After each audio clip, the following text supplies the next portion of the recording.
First coming to cricket has given me many things.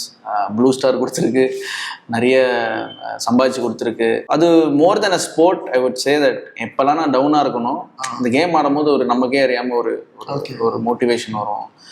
அதான் டோனி ஏதோ ஒரு இன்டர்வியூவில் சொல்லியிருந்தாரு நினைக்கிறேன், cricket is compared to your life. நீ இன்னைக்கு 100 அடிச்சனா நாளைக்கு 100 அடிக்கணும்னு அவசியம் இல்லை. ஃபர்ஸ்ட் பாலே அவுட் ஆக வாய்ப்பு இருக்கு. இன்னைக்கு அவுட் ஆனா நாளைக்கு not the same day, you can come back. So நிறைய விஷயம் நீங்கள் லைஃபோட can think connect to cricket. எனக்கு இந்த கிரிக்கெட்டை வந்து எப்போ சொல்லுவாங்க, யார் தான் லெத்தாஜிக்காவோ இல்லை லைஃப் சரியா இல்லையோ ஒரு ஸ்போர்ட்ல இருக்காங்கன்னா அவங்க லைஃப்பை வந்து ஷேப் அப் பண்ணிடுவோம் அப்படின்னு. அது அப்படி பார்க்குறப்ப சாந்தனும் அண்ட் யுவர் செல்ஃப் 2 பேரையும் நான் வந்து உங்க லைஃபையே ஷேப் அப் பண்ணது கிரிக்கெட் நான் ஃபீல் பண்ணுறேன். ஆமா, டுகெதர் ட்ரூ.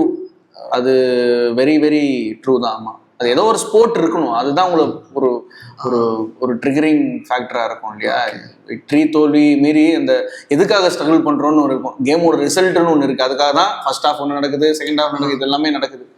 ஸோ ஒரு கோலை நோக்கி போறன்றதுக்கு ஸ்போர்ட், எனி ஸ்போர்ட் நினைக்கிறேன். ஓகே.